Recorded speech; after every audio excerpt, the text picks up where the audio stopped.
Ọkọ mi ni Dr. Abdulyakin Muhammad Jami Ajadi tí mo jẹ́ olùdásílẹ̀ Al-Khair Islamic Foundations àti olùdásílẹ̀ ilé kéwú tí a mọ̀ sí Darul Khair Lidrasat Al-Arabiyya wal Islamiyya àti olùdásílẹ̀ skul tí a mọ̀ sí Al-Khair Nursery and Primary School ní Ìlọrin bí Lákèrèbíàta. Ìmọ̀ràn mi tí mo ní fún àwọn ọ̀dọ́ àfáà àtàwà lásìkò yìí àkọ́kọ́ ni wípé mo fẹ́ kí gbogbo aká lọ mọ̀ wípé torí Ọlọ́run la máa fi ń kéwú kìí ṣe torí ayé.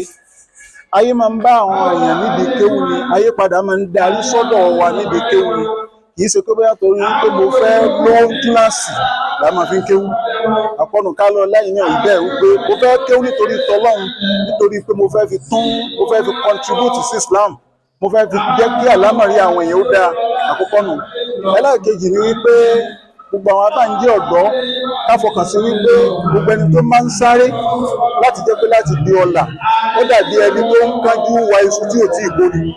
tó irú ẹni bẹ́ẹ̀ bá lo ọgbọ̀n ọdún láyé tí máa ń kánjú wá ayé àbólọgbọ̀ ọdún tí máa ń kánjú wáyé, irú bẹ́ẹ̀ ni tí máa ń sábà ṣẹlẹ̀ náà ni pé yìí máa ń fa ẹ̀mí kúkúrú fún gbogbo ẹni tí máa ń ṣe bẹ́ẹ̀, nítorí pé ó ń fẹ́ dá àwọn nǹkan tó ní ó fẹ́ dá lógbò.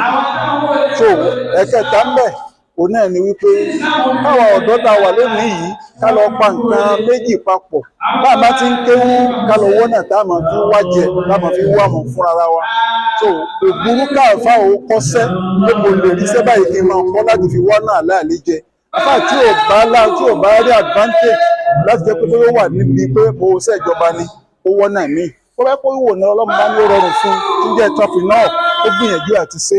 Tó bá pè mí yìí náà tó kọ́ àwọn nǹkan míì tó bá rí níbẹ̀ tó bá rí pé àwọn nǹkan yìí lòun lè ṣe, ó gbìyànjú láti ṣe tí ó fi máa wọ́n náà jẹ. Èyí ń wó máa tó láti jẹ́ wípé ó lè máa jẹ́ ìrọ̀rùn fún láti máa jẹ láti máa mú. Ẹgbẹ́ náà ni pé ọ̀pọ̀lọpọ̀ àgbà fún àwọn ìjókòó sí ni wípé yálà bíi pé yìí máa gbé orí kọ̀kọ̀ yìí máa gbórí kìíní kan òun náà ni ó máa jó náà jẹ rẹ̀. Tó bá rọ̀ pé ń fẹ́ ṣe jálà bí ó rí ní jálà bí as a second source fún ìgbésí ayé rẹ̀. Ilé tí ò bá wá kò ní dàá láàmú torí pé kọ́kọ́ lọ́nà jẹ ti ṣe kí ni o ti ń jẹun lákọ̀ọ́kọ́. So ó bá fẹ́ ṣe jálà bí yẹn ó ṣe lọ́nà tí ó gbá súnà tànà Muhammad mu tí ó sì jẹ́ èyí tí ó yẹ ọmọ Ọlọ́run nínú. Ìṣe kókó máa ṣe jálà bí ní ìdálà ìwé wípé ẹja pààyàn ni ẹja fà ni kí n kálukú ó má kánjú wá ayé. Ẹni bá kánjú wá ayé kánjú padà lọ́dọ̀ Ọlọ́run o, tó bá sì kánjú padà sọ́sọ̀ Ọlọ́run kò lè bá Ọlọ́run dáadáa. Òun gba wa ìfàní wa fún àwọn àmọ̀ràn wa fún àwọn ọ̀dọ́ táwà lóde òní náà nù. Ká sì sinmi nípa ojú kòkòrò ayé, nítorí pé ojú kòkòrò ayé kò síbi tí máa gbé ní dédé ìsinú sàárè. Assalamu alaikum wa rahmatullahi.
Ọkọ mi ni Dr.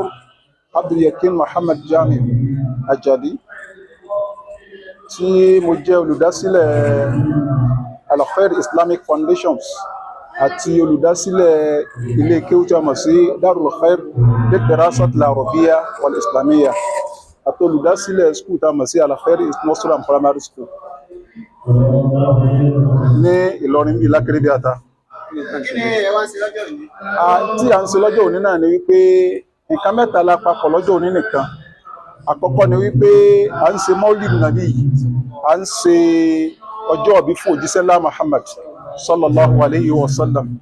Àwa tún fi papọ̀ náà pé lábẹ́ àlùbáríkà nábì náà a tún wá ń lọ́ǹchì tíra méjì kan tí àkọ́kọ́ ń jẹ́ al-Burdat al-Madi tí a tú sí èdè èbó níbi tí a ti sọ̀tàn ìgbésí ayé al-Imam al-Busiri àti àwọn kọ̀ọ̀kan tá a wá tú bórídà yẹn náà gẹ́gẹ́ bá a sì mọ̀ pé ó gbajúmọ̀ ní àwùjọ wa ní Nàìjíríà ìfún ní gbogbo àgbáyé.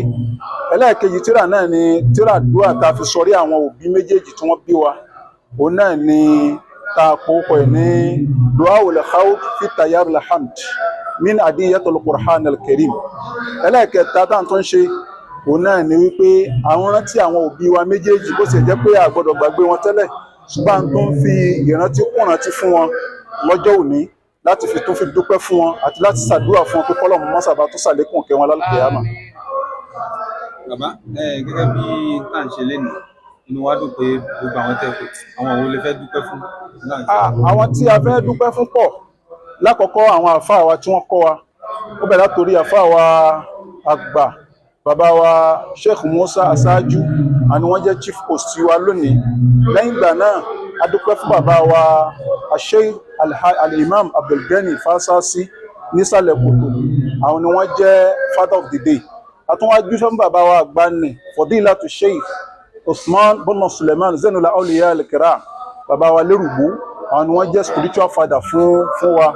A sì tún dúpẹ́ fún ìyá wa ní Alhaja wa Tinúọlá tí wọ́n jẹ́ mother of the day.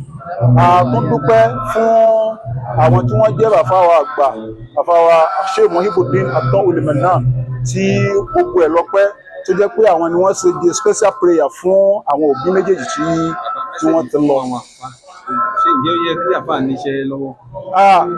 Gẹ́gẹ́ bí ọ̀rọ̀ yín, ó dáa púpọ̀ kí àfáà jẹ́ni tí ní iṣẹ́ lọ́wọ́ láti máa ṣe, nítorí pé a rí nínú àwọn ànábì Ọlọ́run tí wọ́n ṣiṣẹ́ púpọ̀ tó sì jẹ́ wípé kò pọ̀ nínú àwọn ànábì Ọlọ́run tí kò kí ń ṣiṣẹ́. Kódà náà Muhammad sallallahu alaihi ó rẹkọmẹ́ndì ànábì Ọlọ́run kan fún wa, òun náà ni ànábì Dawud, wípé ànábì Dawud jẹ́ni tí máa ṣiṣẹ́ ní máa jẹ láti bí ọwọ́ rẹ̀, nítorí pé a rí pé alágbẹ̀dẹ ni ànábì Dawud. A rí pé náà Muhammad fúnra rẹ̀ gan fúnra rẹ̀ òun náà tajà rí, ó da ẹran rí látara pé ń ṣiṣẹ́ náà ni, so kó má bàa lè jẹni tí ó jẹ́ haramu. Èmi bẹ́ẹ̀ ṣe mímí yìí náà tíṣà lèmi náà, so mo tún nílé kéwú tí n tó ń kọ́ ọmọ nílé kéwú, mo tún nílé ìwé náà tí mo dálẹ̀ tí n kọ́ ọmọ nílé ìwé mẹ́, mo tún wá ní àwọn ọ̀nà míì náà tó jẹ́ wípé àtúnṣe léyìí àtàárà tí mo tún fi ń mánéjì ayé látara wípé ká lè máa jẹ àláàlí. Lórí eléyìí ń fi hàn wá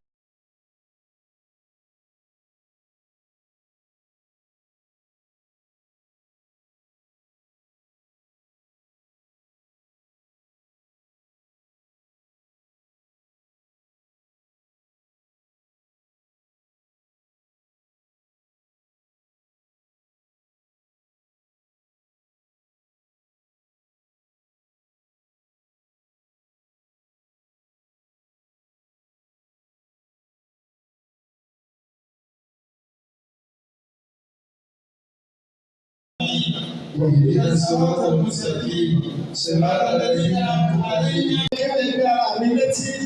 òun náà ni kò sí tí dáwọ́ ní ìtọ́ta yọ ayẹyẹ àṣeyọrí àná Muhammad sallallahu alaihi wasallam. al-ihtifal bil-injaz an-nabi, al-ihtifal bil-injaz an-nabi, nítorí pé ẹ̀rí àwọn gbogbo èèmọ̀ tó ṣẹlẹ̀ láyé rẹ̀ wọ́n mọ̀ sọ fún wa ní pé sáà níbi sáyẹyẹ lásìkò ìbára ní kí ló dé táwọn máa sáyẹyẹ tó àgbà nàbí lẹ́yìn tó yẹ pé ọ̀rọ̀ kéwù kankan kò sí kéwù kankan lẹ̀ lọ́yẹ̀ táwọn sọ̀rọ̀ káfíńtà sọ̀rọ̀ kára pàdé náà àti ìṣẹ́gun ìlú náà. Wọ́n bí adé Muhammad sallallahu alaihi wasallam nípa ààwẹ̀ rẹ̀ tí wọ́n gbà níjọ mọ́gbé. Ànábì sọ fún wọn pé ọjọ́ yẹn kankan ni ọjọ́ tí wọ́n bí o. Ọjọ́ òun náà ni wọ́n sì bẹ̀rẹ̀ sí ní sọ ayé àkàlẹ̀ fóun ti dá lòun fi ń gbà wọ́n.